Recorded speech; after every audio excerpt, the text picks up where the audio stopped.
Plug. SWAT team faces off in action. Two officers arrive on the scene of an ordinary disturbance call. A man is threatening his neighbors. However, in just a moment, the situation will escalate into something much worse. He starts shooting. Does he have any knives? Any knives? No, Guns? They have guns. The suspect is armed. Okay, we're gonna block the main entrance right here. My neighbor's threatening me, threatening to kill me, threatening to kill police. I have it on video. We have deployed a SWAT team en route to... Step out slow! Shot out. Move! Oh, they just get right to it, huh? On March 11th, 2023, a peaceful morning descended into chaos in Steel Creek, Charlotte, as one man began a campaign of terror that has put an entire neighborhood in danger. But to understand how police got this schizophrenic man under control, we need to take a look at every tactic and technique the SWAT team used throughout the 30-hour standoff. It started at 6:45 a.m. on Saturday morning when Ty walked into his front garden, megaphone in hand, and threatened to kill his neighbors on Briar Fork Drive. The clock started immediately when 911 started receiving calls from some of those neighbors. My neighbor's threatening me, threatening to kill me, threatening to kill police. I have it on video. We're scared. Okay, and when you say he's threatening you, is he doing it in person, on the phone? What Yeah, is he? phone with a megaphone. He's out in front of his yard. Charlotte 911. I need police. I need to file communicating threats report. I'm working with Communicating CMPD, threats crisis report. response team, and our neighbor is threatening us currently. Community Policing Crisis Response Team helps mediate disputes between neighbors and can often settle arguments without having to call 911. They specialize in people who have behavioral problems or those with substance abuse, and they've been involved with Ty on no less than 13 other occasions after his threatening behavior towards his neighbors. Unfortunately, this situation is much too serious for the CMPD this time, and the police have to step in for what will be their 47th interaction with Ty.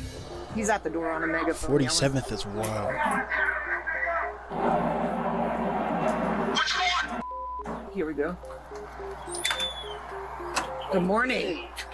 How you doing? Ron has a warrant for his arrest.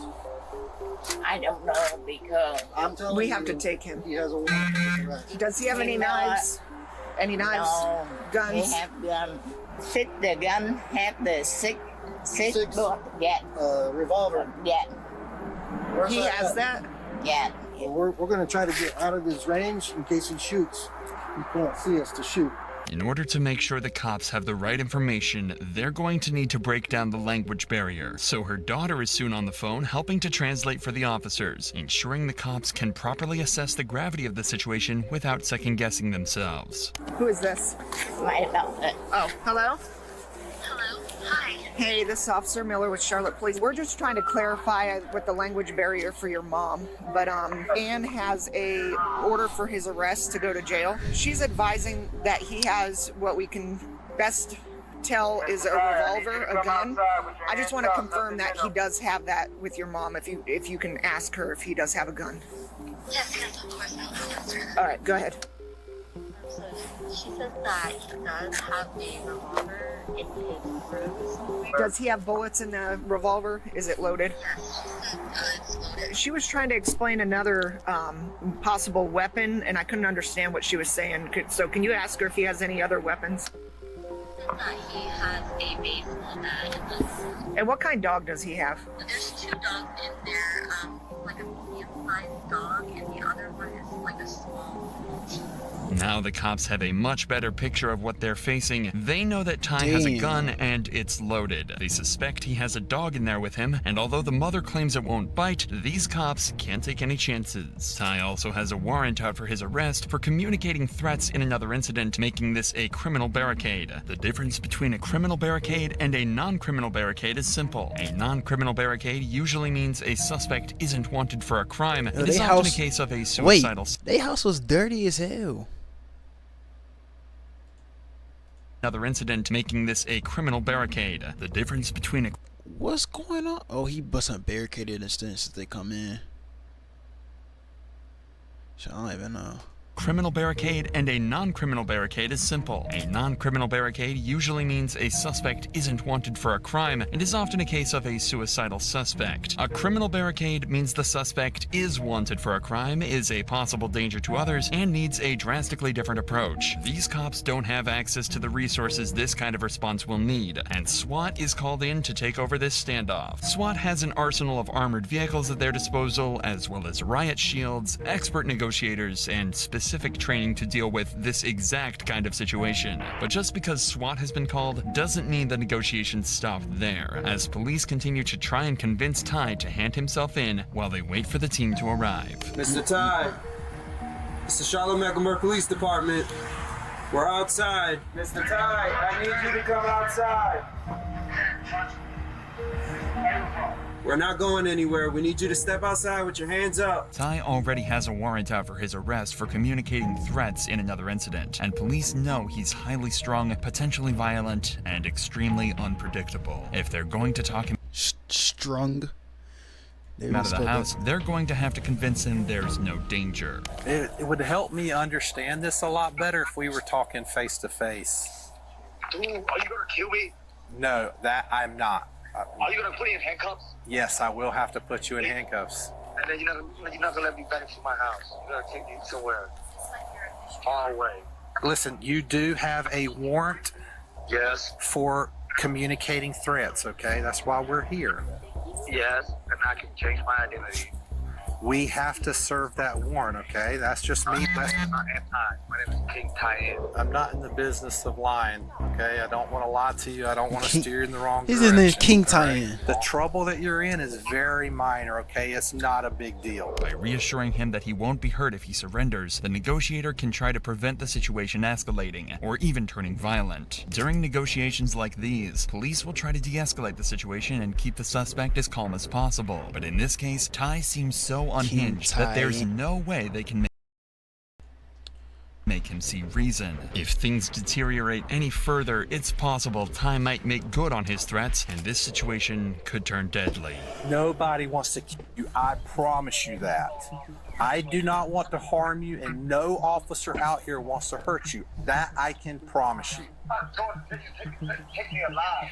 No matter what you do, you have to. Nobody wants to harm you, and we don't want you to harm yourself, all right? This is war, dude. You broke my door. This is not war. He said this is war, No, man. we do not want you to hurt yourself. It seems peaceful negotiations aren't working, as no matter what the negotiator tries, Ty just won't cooperate.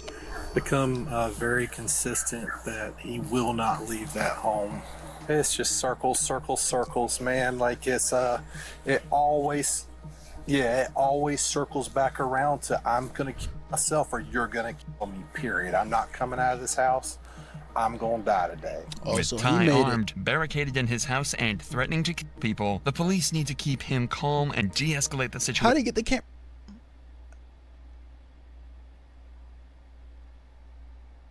How do they get that camera inside the house? Until Or is that a arrives. Shortly afterwards, the SWAT team finally arrives at the scene to bring this standoff to an end. Hey, get your f***ing people ready and have a plan. He's ready. Do you want me to try to push the robot up, see if I can get over stuff?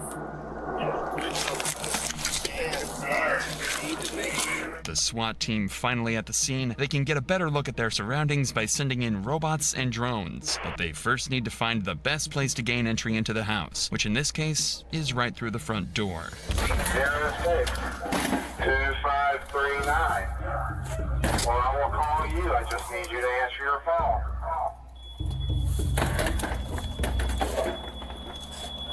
This is very important. Nobody is here to hurt you. We are only here to help. Your mother's worried about you. I would be shitting myself, bro. We are here to make sure that you get the help you need. By breaching the door, the SWAT team is trying to see inside the house. If Ty isn't willing to negotiate, then SWAT may have to force their way inside and face Ty in his own home. But this just agitates Ty further, and he closes the door in defiance. Once again, SWAT has no idea what's waiting for them inside, so they decide to break down the door again, only this time, they intend to rip it right off its hinges. Although this has made it easier for SWAT to enter the house, the negotiator's job is about to get even harder, as breaching the door has only... Yo, they got all the... Yo, they got... He should have been surrendered at that point, bro. How far agitated Ty further, and this standoff is threatening to spiral out of control. I want to kill myself. I'm not gonna be here and be cut home by some goddess who I don't even give a about. Leave me alone. Let me control the voice. Literally, the voice is controlling me, man. You are stronger than that. No, I'm possessed. You control the voice. Listen, I have faith that you can... Oh, ain't gonna lie. It may sound like he's talking crazy right now, but he might be going through some shit. I ain't gonna cap, bro. He's talking about a voice is control. Yeah.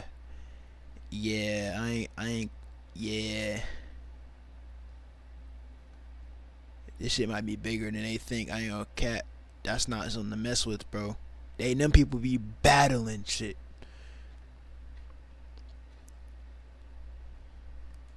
Control that voice, okay? Okay, then let me do it. If not, I'm just gonna myself and get this voice out of my head and go to heaven. No, don't let that voice win. I have no control over my mind, dude. I'm telling y'all, I'm under mind control, possessed. You are stronger than that, okay? You can do it, and we can help you.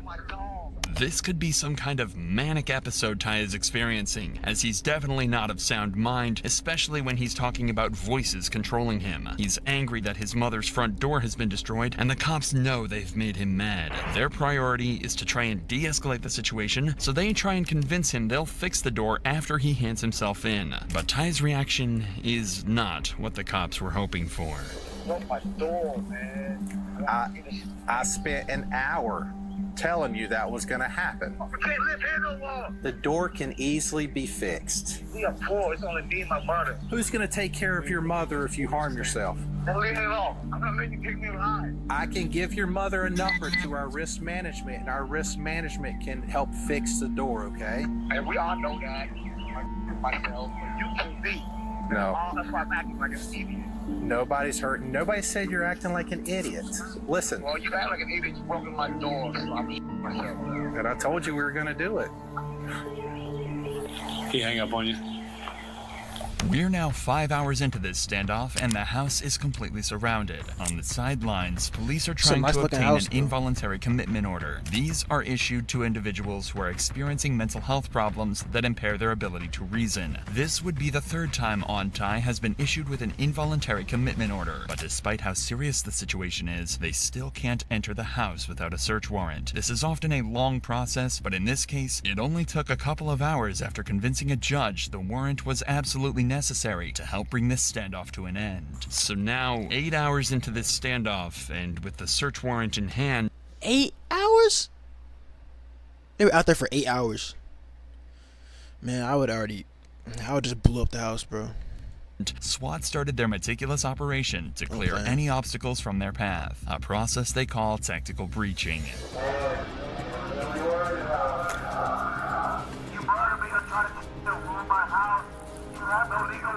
Tactical breaching is more than just breaking down windows and doors, as it allows easy access to the house and allows police to see inside the house. But it's still not safe for the officers to enter the house, as Ty is still hiding and armed with a gun. There's only one way to see inside the house without putting lives at risk, by using the latest technology to their advantage, like drones and robots. Alright, well, we're sending a robot in up the steps if we can. She can't get around all the junk. I'm in the living room, so I had to go through the garage. Okay, all right, sir. Well, hopefully you'll get the drone up. So this is what the living room looks like. That was a drone. Police robots have been around for decades, but are limited to low ground. With Ty hiding upstairs, police need to utilize one of the newer members of the team, the drone. First developed for military purposes, drones have become increasingly more popular with police departments all across America, just like here in Charlotte. I'm doing what I can to push my way through.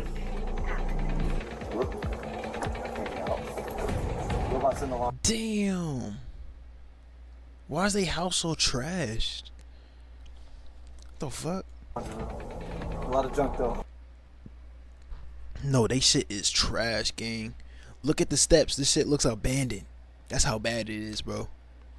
And I don't know what type of chick. Trying to push the stuff out of the way. Some big ass Amazon box. That shit looks abandoned. Drones Look at the room. That shit looks abandoned, gang. And you telling me that house is clean? That shit not clean, bro.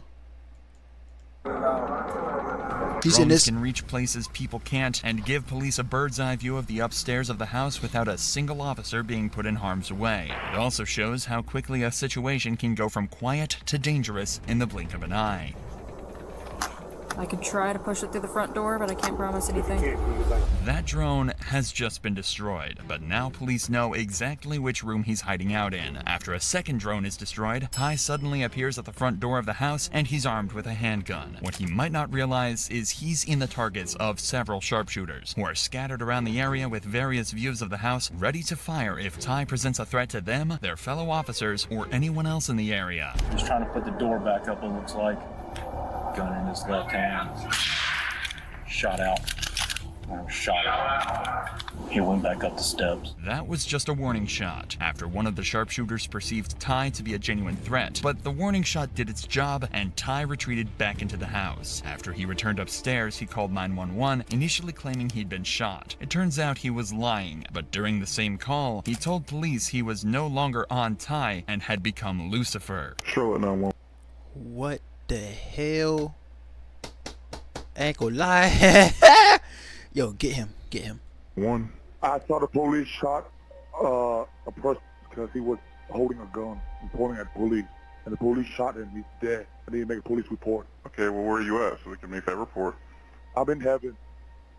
Oh, okay. I'm a ghost. Yes, my name is Lucifer. This was one of 4 different personalities he's taken on over the course of this standoff, and in order to keep him talking, police will play along and call him Lucifer. But any hopes that they have of ending this standoff before nightfall are slipping away, as negotiations come to a standstill. I just realized they don't have no fucking garage.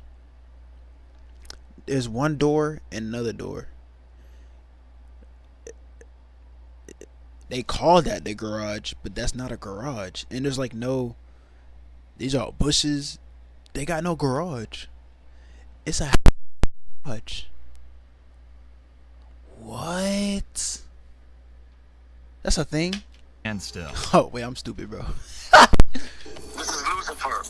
Can I help you? Lucifer? Yeah. This is Hong. You okay? I know you are. Yeah, I'm an angel of God. Okay.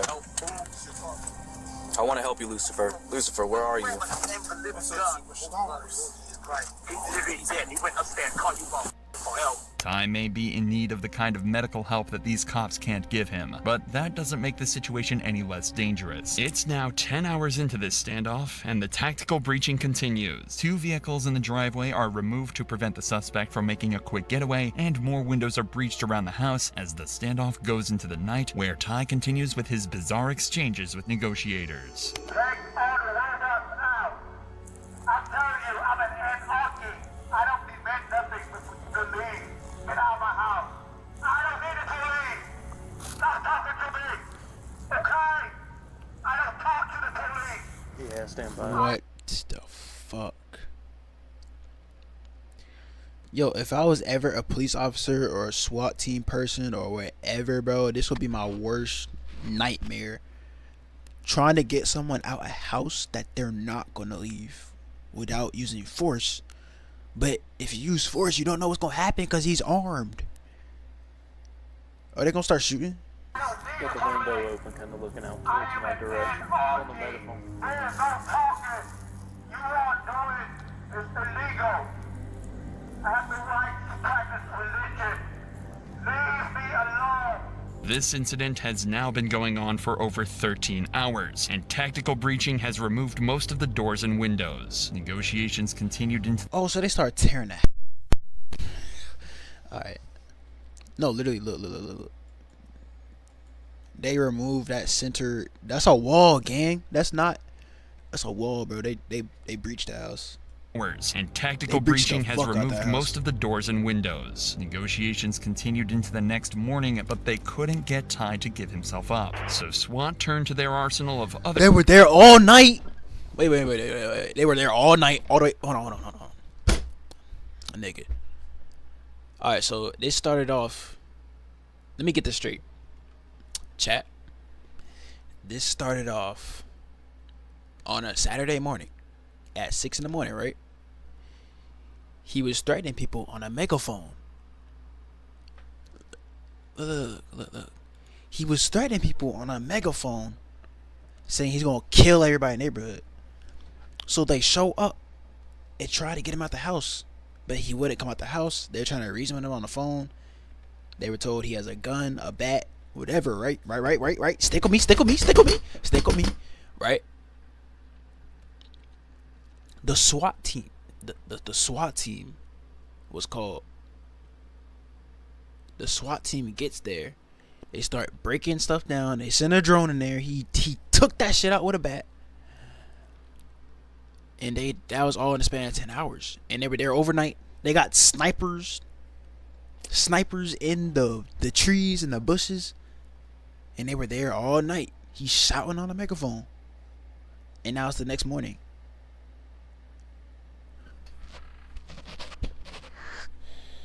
I don't think they getting him out, gang. It's bad. That's bad. Other tactics to continue the effort to bring this standoff to an end. This is bad. And peacefully, including the smoke grenade. All right, you ready? All right. Move.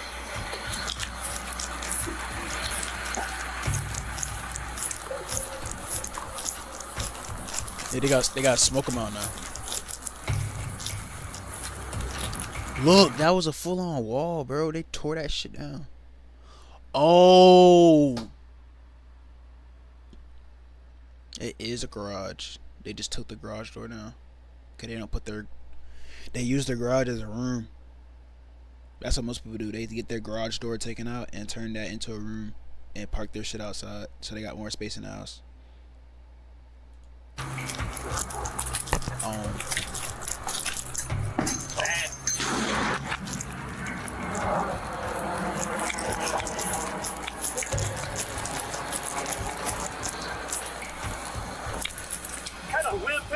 Was that? Smoke grenades can help create a visual barrier and disorient a suspect. The sudden, sharp sensory overload can lower the suspect's will to resist and encourage him to surrender peacefully. But the SWAT team isn't done yet and decides to enter the house to cut the power off.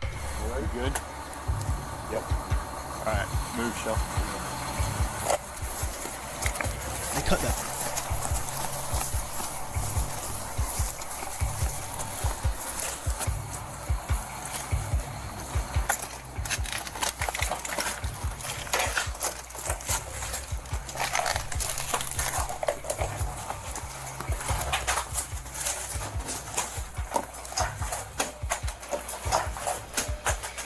This tactic serves two purposes. Firstly, it solves some of these safety concerns, as electrical equipment and lights will be deactivated to prevent accidental fires or explosions, especially when the suspect has firearms. With the house now a complete wreck, a small fire could prove disastrous and engulf the whole house in minutes. Cutting the power also adds psychological pressure, as removing electrical equipment the suspect may be using could leave them feeling isolated and alone, especially during the night. But despite their best efforts, Ty refused to leave the house at all, and it was starting to look like this standoff might never end. But then, at 1:18 p.m., an hour after they cut the power, Ty was seen coming downstairs. This is the moment SWAT tried to bring this standoff to an end with the help of OC powder chemical munition, better known as tear gas. 30 the effects of hours? tear gas on the body include an unbearable burning sensation in your eyes, nose, and on your skin. This is exactly the kind of experience that was waiting for Ty if he went back upstairs, or they've just fired it. For the first time since this 30-hour standoff began, this prompted Ty to come out of the house and confront SWAT face to face. Police will always try to achieve a peaceful resolution in cases like these, but as they have been for the last 2 days, they'll be ready to shoot if Ty opens fire. I got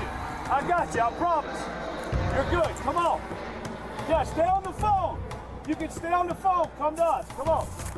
No, come on, you're good. Come on. Come on, sir, I got you, come on to me. Just be careful, you're good, come on. Yep, yeah, come on, you keep walking, you're good. Bring the dog with you. Come on. Oh, we're not, brother, come on. Yeah, your dog's good, come on. Okay, yep. Hey, I'll take over verbal so you can make a call on the other side. Keep coming to us. We're not going to shoot you. You keep coming to us. You're doing good. You're fine. Keep walking towards us. He has a Keep gun, your though. hands ready. You're good. You're good. We see your dog. We see your phone. You're good, Auntie. Keep walking towards us, brother. You're doing good. Can we move? He's facing away. Bang him and move. Yes. Move. Get on the ground. Don't shoot my dog. I'm coming. Don't shoot my dog, please. I'm coming. That's why I give you my bag. Don't shoot me. That's the handgun he'd been concealing in his clothing and could have been used at any moment. This is a perfect example of a SWAT team who did everything by the book and achieved their goal of a peaceful arrest. It may have taken 30 hours for this to end. Peaceful? They damn near demolished the whole house. Peaceful? They damn near they dead ass took the whole front door down. They broke multiple windows. Well, the house was already trashed. I ain't gonna cap. Fuck it. But by choosing the right moment, they brought this neighborhood's ordeal to an end, with only 1 bullet fired and 0 casualties. What bullet was fired? Oh, the sniper shot. Yeah, that's crazy. That shit happens in real life.